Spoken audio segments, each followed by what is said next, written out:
You are now tuned in to Damn Good Advice, a podcast where we bring you the cream of the crop in finance, relationship, and all-around life information from special guests. Remember to share this podcast, and if you're listening on YouTube, go ahead and like and subscribe while you're at it. Hey guys, welcome back to another episode of Damn Good Advice. I'm your host, JD Lewis. Today I'm joined by Ashish Gandhi from Boston Trust Walden. How are you doing today, Ashish? I'm doing well. Thanks for having me. Great.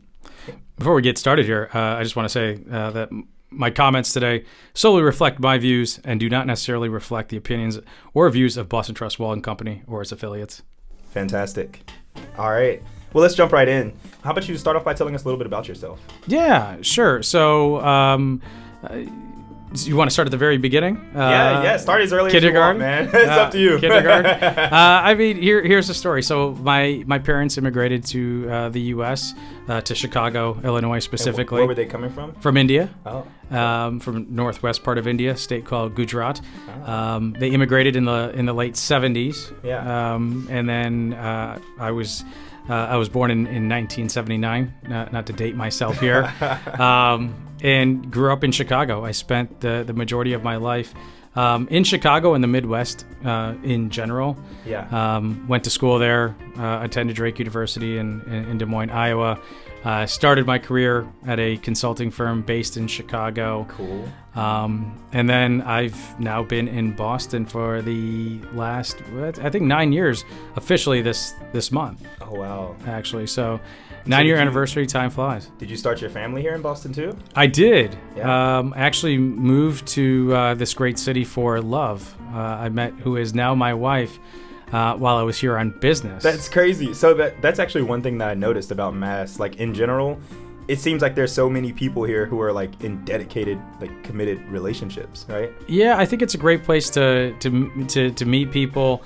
You have obviously probably the most schools or concentration of higher education here. Yeah. And so you have a lot of people coming to school and meeting through that medium. Or just being out and about. I think most people in the city are pretty sociable. Yeah, for sure. And looking to meet other people. So it can be a great place to meet someone.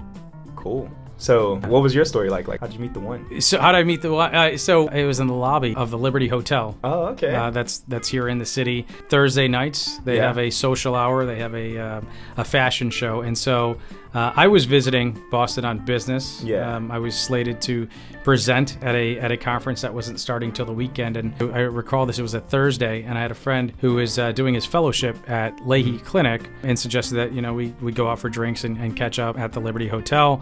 And as I was walking by this girl, she stopped me to compliment me on my tie. Oh, she made the first move? She made the first move, and so I ripped off the tie and I gave it to her. Wait, are you serious? Yeah. You're joking, right? I kind of had, No. I did have immediate regrets because my sister had bought that tie for me for the holidays. Yeah. And it was the first time I had actually worn it, so I was like, part of me was like... It's so like, what if she had complimented your shoes? Like, I would have taken the shoes off probably. Whatever it takes, right? So who would have known that later on that I would be able to wear that tie again? Yeah. So it all kind of worked out. But yeah, we struck up a conversation, exchanged numbers, and went on a couple dates the week that I was here. Continued to date long distance. Yeah. Which I think it really gave us the opportunity to learn about one another. Yeah. Right. There's so many times in relationships, especially early on, all the fun, exciting things you do. You're going out for dinners and going to bars and all that stuff. Can sometimes kind of get in the way of actually truly getting to know the other person. Yeah. And so we had to rely on mediums like the phone, and FaceTime, fortunately, was around there. I'm old, but not that old. Avid FaceTimer. And so, we were able to truly just get to know one another, and dated long distance for about a year. And then I proposed to her, and here we are. We decided to make Boston home. Professionally, just taking it back, my story there. I actually started as a pension actuary. Do you know what an actuary is? No, a pension actuary? Yeah. No, I'm not familiar. What is that? So have you ever seen the movie? This is the way, and I think this is the way many people were sold on the profession of being an actuary. There's a movie called Along Came Polly with Ben Stiller. Okay. Have you ever seen it? No, I have not. I think the last Ben Stiller movie I saw was like Meet the Fockers. It's. I don't think it's as funny as Meet the Fockers because that was a great franchise, but it's pretty good, right? Ben Stiller movies are pretty great, and in that movie, he serves as a risk analyst, and so when colleges were trying to lure potential students and describing what actuarial science the major is, many times people would say it's kind of like what Ben Stiller did in that movie, and like most others, like, wow, that sounds kind of exciting, and it's very math based, which I always loved. Cool. Growing up, was always really good at math. Was that your major in college? So it was at Drake. It was actuarial science. Oh. And so many actuaries are math majors. Yeah. But there are several schools in the country that actually offer a specific actuarial science. That's like my first time ever hearing that. Yeah, and so you really have to love math, right? Yeah. This is like you're taking like calc level 35. Jeez. I mean, it's pretty in depth. It's a lot of calculus, a lot of statistics, and then there's all sorts of exams that are entailed with that. After you can do it while you're in school, but generally after you graduate. And so I embarked on a career at a consulting firm based in Chicago, and was a pension actuary. So in that role, we were essentially advising on mostly corporate pension plans. We would calculate their liabilities, and then provide advice around strategy. But generally, you're basically a glorified bean counter, right? You're an accountant of their liabilities, and if you knew anything about actuaries, you know that most of them are very introverted, and so I sort of early on felt like the odd duck. You're not very introverted. No. There's the old joke. The introverted actuary stares at their own shoes. The extroverted actuary stares at your shoes. Yeah. And so there's a whole culture based around being an actuary. There are several jokes. I mean, it's serious. It's pretty serious. Actuaries take things like Pi Day very seriously with that math background, but I quickly found that was not my calling. Okay. I wanted, as a consultant, I thought I'd have a little bit more interaction, right? And you think about what consulting is. I view it as a role where you're working hands-on with clients, and unfortunately, in that role, that's not so much the case. And so I made the transition over to the investment side and immediately found my calling. And so you got into sales, and now you're at Boston Trust Walden, right? Yep. I also saw that you're a mentor for a program. You want to tell us a little bit about that? Yeah, so, multiple. I do a lot of mentoring in general, both formally and informally. Yeah. Informally, I feel like I've built a pretty good reputation as a resource. And again, this goes back to service, right? Service to others. My passion in life is people and helping people. You can commonly hear me say, my goal in life is to make a positive impact on as many people as possible. So, there are many people locally that will reach out and ask for advice or just ask for mentorship. And even sponsorship from time to time, which is completely different, and if not equally, probably more important than just mentorship, right? Absolutely. So like sponsorship, as in like if you tell me that you want to go from point A to point Z, I can mentor you by drawing a roadmap, but I can rather sponsor you and actually take you, almost hold your hand and take you from A to Z, right? In our world, make the appropriate introductions that are needed to achieve that goal. And that's why I feel that sponsorship is probably more important than just mentorship, because we can have that roadmap, but it's not always easy to implement without the help of someone else. Yeah. And so like I said, I do a lot of that informally, but formally I have participated with nonprofits such as Europe. If you're not familiar with the organization, they work with disenfranchised youth and are located in various cities across the United States. Gotcha. Here in Boston, they have a great program that introduces individuals to asset management, essentially. It's the age range of the students can vary. Some are in college or finished college, and some haven't gone to college. Some are a little bit younger. But they essentially split their time between classroom work and then eventually going into an internship with hopes that will land that will convert into a full-time job. And along the way, as mentors, again, we get to serve as their guides, but also sponsor them along the way. So here on Damn Good Advice, we like to kick things off with one simple question. And that question is, reflecting on your life, what is the best damn advice you could give yourself? I'd say it's, this global motto of service over self. I've applied that, or I've adopted it to my life, both personally and professionally. And, I think there's obviously a lot of different ways of interpreting that motto. I don't think it necessarily means that you can't do things for yourself or that you have to put others first, but I think it's kind of like, on an airplane when the oxygen masks drop, Right. you can put it on yourself first and then help others, but it's really just this model of serving others in the professional framework. It's essentially my fiduciary obligation to serving my clients and putting their interests before my personal desires. Absolutely. So when thinking about service before self, how do you find that balance? Like, how do you make sure you're not giving too much of yourself away before you actually get to yourself? Yeah, I mean, again, going back to the analogy I used of the airplane, right? You have to make sure that you yourself are healthy and able to help others.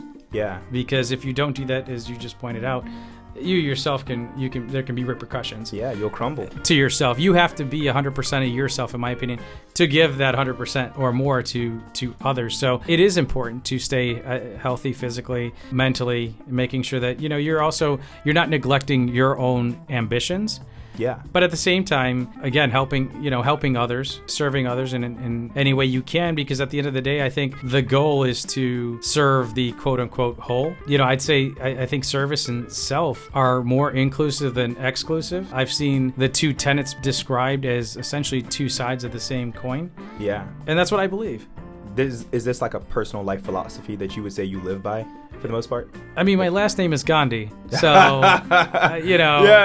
it's sort of inherent. It's in the blood. Okay. Yeah, it's in the blood. The bar was set high. Yeah. Pretty early on. Absolutely. I'd say I really accredit my parents for that. Right. There's probably some part of it that's just naturally in my DNA, but it's also, I think, my parents who, at a very early age, really instilled that value in me. Watching them firsthand give back to family back in India and serve them, and then serving people here in the community as well. I saw all the great work, and even to this day, many times when I'm back in Chicago visiting family, people will come up to me and emphasize how important my parents have been in their lives. Right.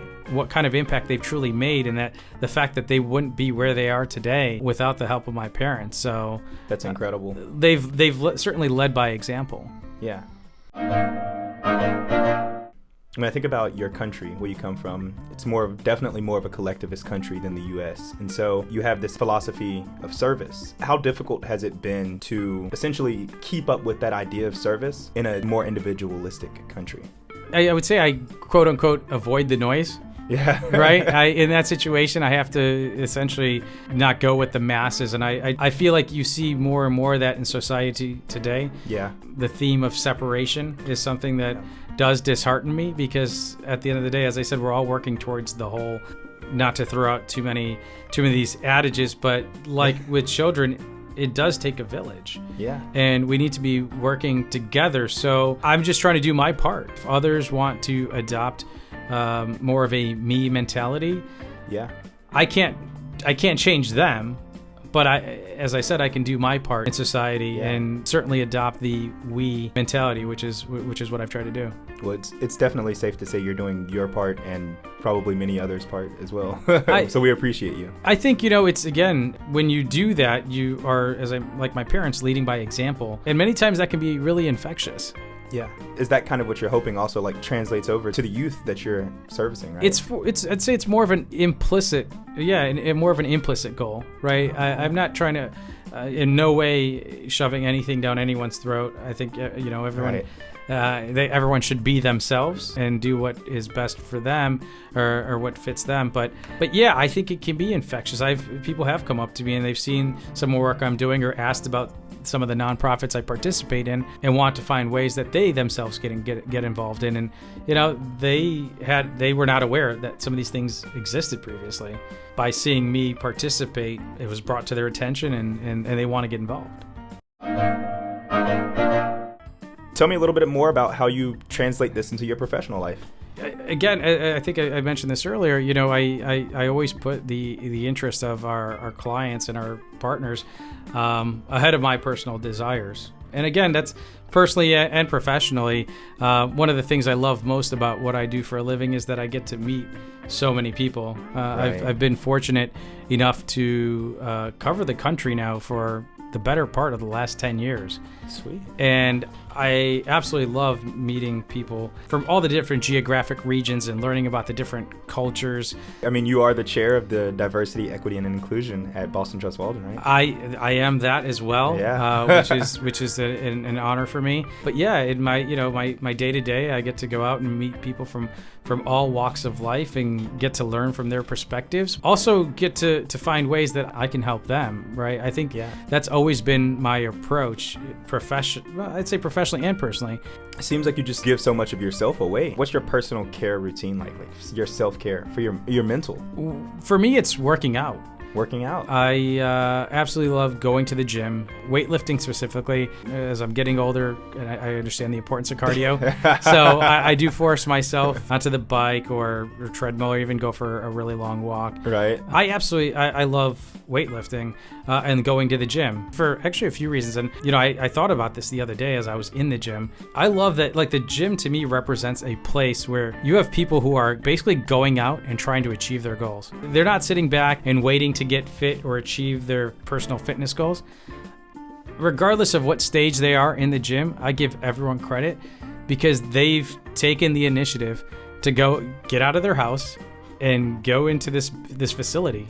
Yeah. And try to make a change. And it is one of those things in life where the more you put in, the greater the output, right? For sure. There's a direct correlation and there's a direct impact. If you work out and you diet right, you can achieve those goals. So heck yeah. I enjoy it, and it's that disconnect for sure. But it's also another place where you're not only working individually, you can work collectively. Yeah, you can. Right. Get you a workout buddy, right? Yeah, or if you see someone who needs help in the gym, yeah, you can do it. There's been a few times where I've seen someone who is on the someone's younger form. side. Well, I've seen the barbell on the chest. As I see the elbows coming down, I've had to quickly jump in to pull it up. Oh, okay. Before it basically pins them down. Yeah. People who are not using a spotter. And every so often, things can give out. So again, it's this collective community working towards, in my opinion, both individual goals, taking care of themselves, but also the greater whole. That's it comes to me naturally, I'd say. Gandhi. Yeah, Gandhi. Yeah, that's all I need to say. It's funny, every so often, as you can imagine. People will ask me if I'm related to Gandhi, the great Gandhi. I actually wanted to ask, but I didn't want to I didn't want to cross any lines. So is that okay? Yeah, no, definitely. And so are you related to Gandhi? Unfortunately, I'm not. I was gonna say unfortunately I am. Well, trust me, I've tried 23andMe to see if there's any sort of connection there. If there was a relation, I'd be writing books. I'd probably have my own a reality show called Growing Up Gandhi. Growing Up Gandhi. That's good. I'd be doing something completely different professionally, I think. Yeah, just have your own podcast or something. I could, the roles could be potentially flipped here. For sure. That's awesome. Well, it's been fantastic having you on. We really appreciate you coming out today. So something else that I do on the episode is I have like a quote of the episode, or QOE. Yep. To wrap things up typically. So is there like a favorite quote that you have? I ask everyone this question. I do. All right. I'm pulling it up and I'll show you because it's so much my favorite. It's saved on my phone. Oh, here we go. It's gonna be a good one. All right, ladies and gentlemen, prepare yourselves. Yeah, I hope I don't disappoint. All right, let's see it. And it's actually a Muhammad Ali quote. Oh. Service to others is the rent you pay for your room here on earth. Fantastic. Wow. Yes. I have it on my phone to remind myself of that every day because, again, something that I really believe in. There you have it, folks. Muhammad Ali for the win. All right. Well, sweet. Thanks for coming on today, Ashish. Seriously. Thanks for having me. It's been a pleasure. Thank you guys so much for tuning in to another episode of Damn Good Advice. I'm your host, JD Lewis. Don't forget to comment, like, and subscribe if you're tuned in on YouTube.